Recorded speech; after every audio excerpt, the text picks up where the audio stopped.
मिला है, ये मान व सम्मान मुझे तेरे संविधान से मिला है।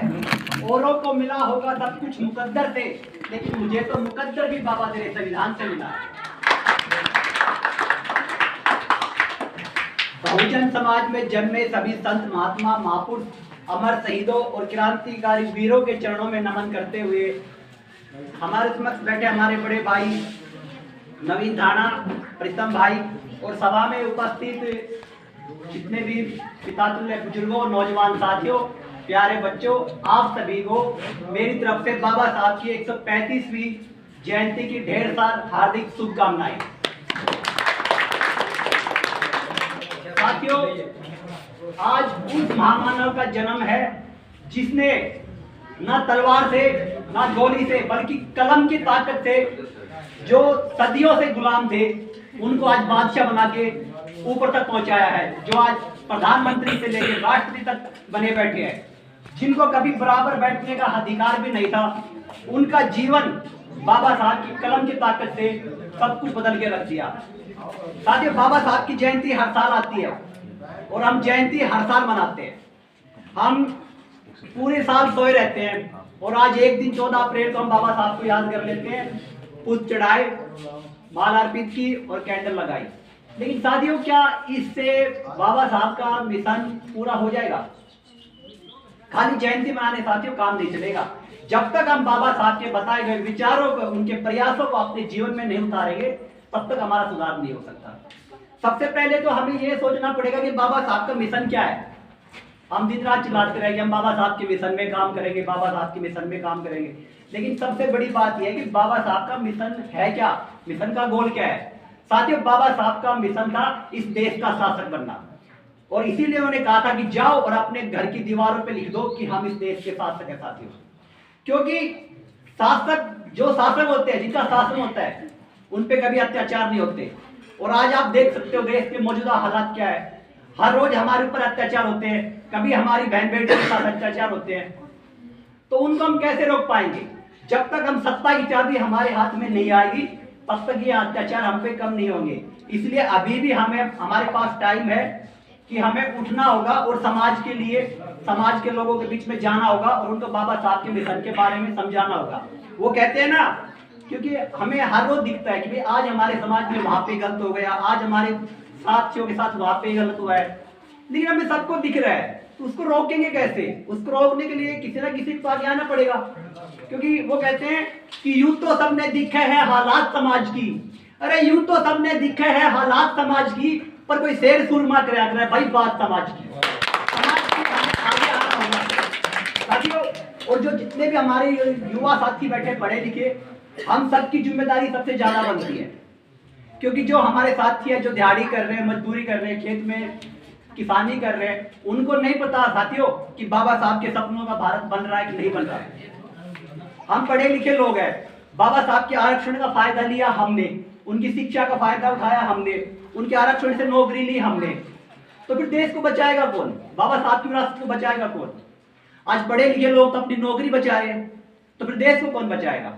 इसलिए जिम्मेदारी हमारी बनती है कि हमें आगे आके समाज के लोगों के बीच में जाना होगा और उनको बाबा साहब के बारे में, मिशन के बारे में उनको समझाना होगा। और सबसे मेन बात, बाबा साहब ने हमें 3 मंत्र दिए थे, शिक्षित बनो, संगठित रहो और संघर्ष करो।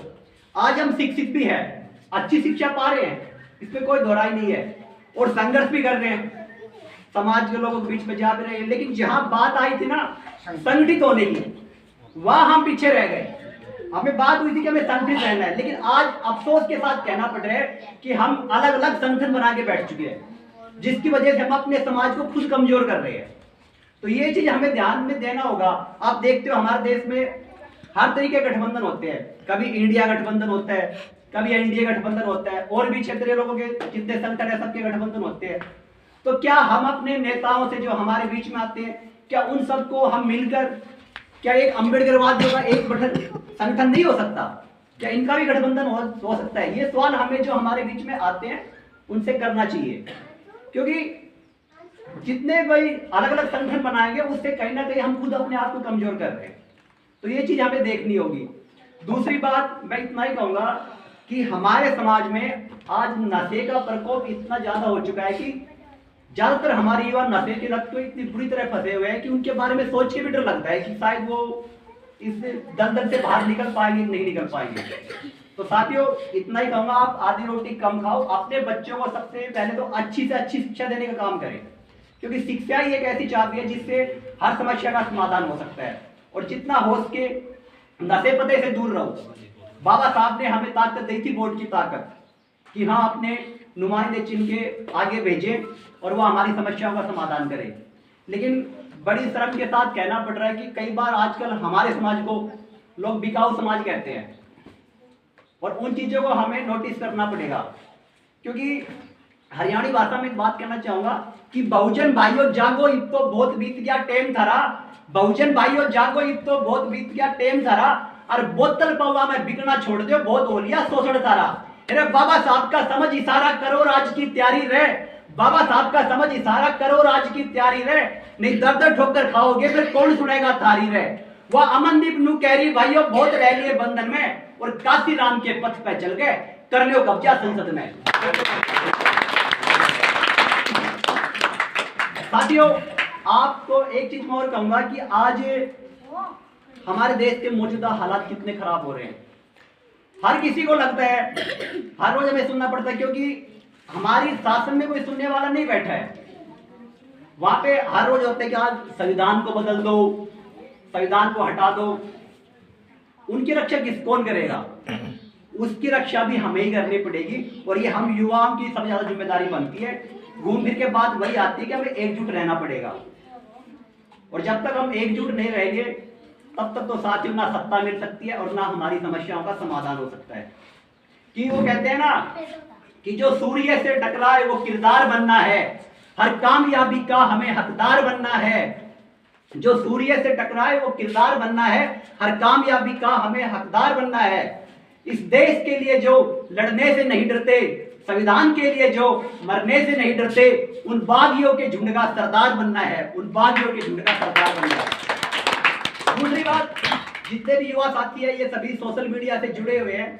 वहां पे कुछ असामाजिक तत्व, जहां उनको अम्बेडकरवादी दिख जाओ या बाबा साहब के जितने भी फॉलोअर दिख जाओ, इनके कलर से भी उनको इतनी भारी दिक्कत होती है कि वो इतनी अभद्र भाषा का प्रयोग करते हैं कि भाई ये नीले कबूतर हैं, नीले चट्टे हैं।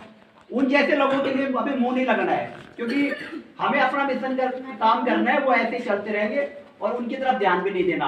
देखो जो उनकी इच्छा है, अपने धर्म को कैसे भी मानो, हम हमारे मिशन पे ध्यान देंगे।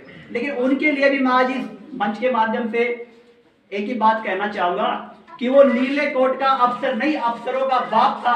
अखंड भारत का सूत्र जिसने लिखा अपने आप था, और उसकी कलम का एहसान न जाने कितने भरते पेट पर है, और अदबी से नाम ले उसका, वो भारत रत्न अम्बेडकर है। जय भीम, जय भारत।